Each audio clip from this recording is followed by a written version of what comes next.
इथे फक्त दागिने नाही तर पिढ्यानपिढ्यांचा विश्वास मिळतो. परंपरेची झळाळी आणि विश्वासाची खात्री. कैलास अडगावकर ज्वेलर्स, दत्त मंदिर bus stop, Nashik road. Trimbakeshwar police स्टेशनच्या हद्दीमध्ये 26 तारखेला आम्ही एक दरोड्याचा गुन्हा आणि किडनॅपिंगचा गुन्हा दाखल केलेला आहे.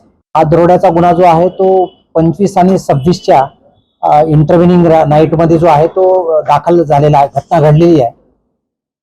बेसिकली याच्यामध्ये जे MSEBचं सबस्टेशन आहे, MSEDCLचं, तर त्या सबस्टेशनचं वेगवेगळ्या प्रकारचं जे कामकाज चालू होतं आणि त्या कामाच्या संदर्भातला जो सगळा मुद्देमाल होता, असा हा सगळा जो मुद्देमाल आहे तो मुद्देमाल त्या ठिकाणी जे कामगार त्या ठिकाणी नेमलेले होते काम करण्यासाठी, अशा कामगाराच्या घराच्या आजूबाजूला जे सामान होतं, असं सामान त्या कामगारांना 2 कामगारांना किडनॅप करून आणि त्यांना या चाकू, त्याच्याबरोबर तलवार, कोयता आणि ही जी या ठिकाणी आपल्याला पिस्टल सदृश्य वस्तू दिसते, तर अशा प्रकारच्या ह्या वस्तूंनी पूर्ण धाक दाखवून त्यांना त्या ठिकाणचं त्यांचं जे ट्रॅक्टर आहे ते सगळं चोरून नेऊन आणि त्याच्यामधून सगळा माल जो आहे हा माल त्या ठिकाणी ते दरोडा करून घेऊन गेलेले होते.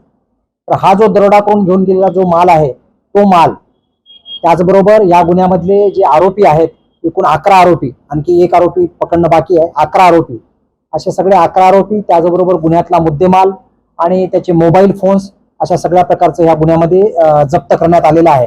आणि विशेषतः हा जो गुन्हा आहे, हा गुन्हा ज्या ठिकाणी आपल्याकडे त्र्यंबकेश्वर पोलीस स्टेशन पासून अंदाजे एक 10-15 किलोमीटर अंतरावर ज्या ठिकाणी सबस्टेशनचं काम चालू होतं कुंभमेळ्याच्या अनुषंगानं, आणि त्याचं सामान जे होतं त्या ठिकाणी, म्हणून तात्काळ याच्यामध्ये आपल्याकडे संबंधित अधिकारी जे आहेत त्यांनी आपल्याकडे 112ला कॉल केला. 112ला आपल्याकडे कॉल केल्यानंतर आपल्याकडे आपण वेगवेगळ्या ठिकाणावर 112च्या मोबाईल ज्या डिप्लॉय केलेल्या आहेत त्या सगळ्या मोबाईलनी तात्काळ या ठिकाणी दखल घेतली आणि ते दरोड्याचा कॉल आल्याबरोबर त्या ठिकाणी मोटारसायकल, त्याचबरोबर आपली जी 4 व्हीलर आहे, अशा प्रकारचे 6-7 कर्मचारी आपले तात्काळ रवाना झाले आणि त्या ठिकाणी आपल्याला गुन्हेगारांना जे आहे ते तात्काळ पुढच्या 1 ते 1.5 तासामध्ये आपल्याला पकडण्यामध्ये यश मिळालं. आणि अशा प्रकारची ही कामगिरी जी आहे ही नाशिक ग्रामीण पोलीस दलाकडून, त्याचबरोबर त्र्यंबकेश्वर पोलीस स्टेशनचे सगळे अधिकारी अंमलदार आणि विशेषतः जे आहेत ते 112 वाहनावरचे जे अधिकारी अंमलदार आहेत त्यांनी अतिशय चांगल्या पद्धतीने या ठिकाणी काम करून हा गुन्हा उघडकीला आणलेला आहे.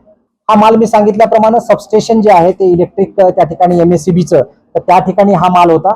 त्याच्यामध्ये वेगवेगळे कंडक्टर्स आहेत, वायर आहेत, त्यानंतर त्याच्यामध्ये योग्य पद्धतीने म्हणजे त्याला जे वापरण्यासाठी येणारी, जी इलेक्ट्रिसिटीसाठी वापरण्यात येणारी जी काही सगळी त्याच्यातली इन्स्ट्रुमेंट्स आपण म्हणू शकतो, अशा प्रकारची सगळी ही काही ड्रम होते आणि त्याप्रमाणे हा सगळा मुद्देमाल आहे.